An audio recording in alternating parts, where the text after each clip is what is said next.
Hi, everybody. Welcome back to World History. Let's do our last section of notes for the chapter. So today we'll be talking about the birth of the American Republic. So realistically, this should be a majority review from U.S. history from last year.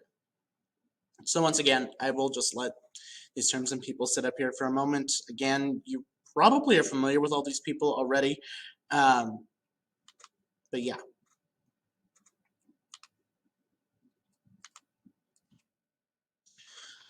So, our essential question is, how did the ideas of the Enlightenment lead to the independence and founding of the United States?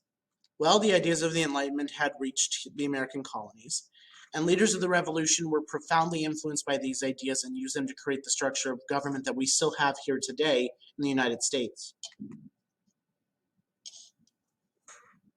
So, by the 1700s, Britain was a global power, and it had a greater ability to trade due to its location in colonies. And it imposed fewer restrictions on trade than other nations. It also had won a number of previous European conflicts, like we talked about. It held a monopoly on the slave trade in Spanish America.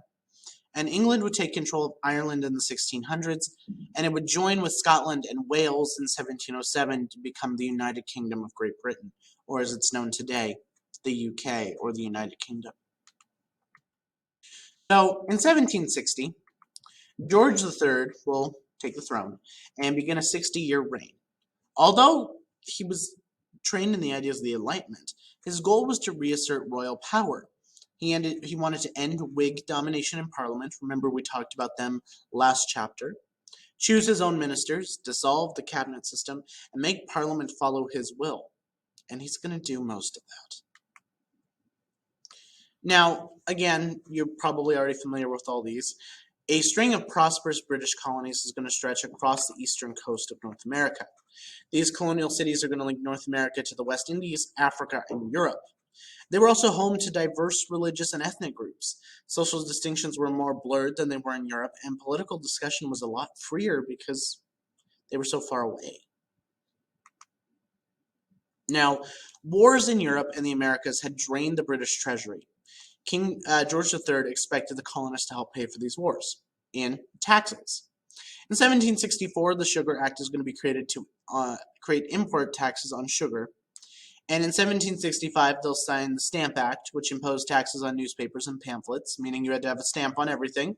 This would be repealed in 1766. That same year, they're going to sign the Declaratory Act, which proclaimed Britain's complete authority over the colonists. Because they had no voice in Parliament, the colonists argued that they were subject to taxation without representation. Again, you are already familiar with that idea. As well as these two events, the Boston Massacre and the Boston Tea Party in 1770 and 1773 specifically. As a result of this, Parliament's going to pass harsh laws to punish Massachusetts specifically for the destruction of the tea during the Tea Party, and the other colonies are going to rally to support Massachusetts. Representatives from each colony are going to gather in Philadelphia and meet in the Continental Congress to decide what action to take. Now, after much debate, they're going to declare independence. And in April of 1775, war is going to break out between the colonists and Great Britain. Congress is going to form the Continental Army with George Washington in command. By July of 1776, the Continental Congress will declare independence from Britain with the Declaration of Independence. Now, it's heavily inspired by the ideas of John Locke and principally written by Thomas Jefferson. In there, it said ideas such as the government had an obligation to protect the people's natural rights. People had the right to alter or abolish unjust governments. And it clearly stated the principle of popular sovereignty, that all government power comes from the people. And it was with these justifications that they were breaking away from England. In the Constitution, it says, "We hold these truths to be self-evident, that all men are created equal." Remember that, men. That they are endowed by their Creator with certain inalienable rights, that among these are life, liberty, and the pursuit of happiness. This only applies to white men at the moment. At the beginning of the war, We did not really stand a chance. The British had a huge fleet of ships, large number of trained soldiers, and greater resources. We had very few resources, little money to pay our troops, and no plan. We had no plan going into this. It was kind of like, we're going to see what happens. Now, Washington and his army are going to use the few advantages that they had. They knew the land. They had excellent leadership and the fierce determination of the rebels to fight for their ideals of liberty. Those are really the biggest things that are going to help them at this point. Most importantly, we needed an alliance of foreign support to obtain supplies, soldiers, and ships. After the American victory at the Battle of Saratoga in 1777, France is going to be persuaded to join the Americans against the British. Wasn't that hard. The French hate the British at this point in history, and they were more than willing to help kick their butts. Once France joined our side, Spain and the Netherlands followed, mainly because they also wanted to kick the British's butt, because the British had been really dominating Europe at this point in history. In 1781, the French fleet is going to block the Chesapeake Bay, and there's going to be a decisive victory for the U.S. troops at Yorktown, Virginia. The war will end officially in 1783 with the signing of the Treaty of Paris, and Britain will recognize the independence of the United States. Now, is that going to stop them from invading again in 1812 and trying to take the country back? No, but it's a first step. Now, the first Constitution of the United States was known as the Articles of Confederation, in which the United States government looks nothing like it did today. There was no president, no Supreme Court. Each state only had one vote. There was only one House of Congress.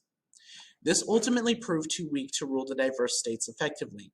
They also were struggling to collect taxes. There was fighting in between each group. This is going to lead to the creation of a constitutional convention in 1787. George Washington, James Madison, and Benjamin Franklin, among others, are going to gather to redraft the articles of a new constitution. Originally, when they came together, the original plan was, we'll just revise the articles. They're not that bad. They decided to throw them out and completely start over. The Constitution they created established a federal republic with power divided between the national government and the states. The government was a social contract with a system of checks and balances. The president and the legislature would be elected, and there's separation of powers among the three branches of our government, the legislative, executive, and judicial branches. Now, in order to get the Constitution fully approved, there was a request that was put in, otherwise it would not have been supported. The Bill of Rights, or the first 10 amendments, stated that citizens had basic rights that the government was required to protect. Among these include the freedom of religion, freedom of speech, freedom of the press, the right to bear arms, and the right to due process of law, among many other things. Now, this will officially be adopted in 1789. And the Constitution is going to become a symbol of freedom to European and Latin American reformers. The leaders of the American Revolution were inspired by the ideas started during the Enlightenment. And the success of the American Revolution is going to influence revolutions to come in France, literally that same year in 1789, which we'll talk about next chapter, and in Latin America and a lot of Europe in the 1800s. So, that is it for notes for today. There's no new assignment today. Your Facebook project is due today in class, and I'll see you all next time. Bye, everybody.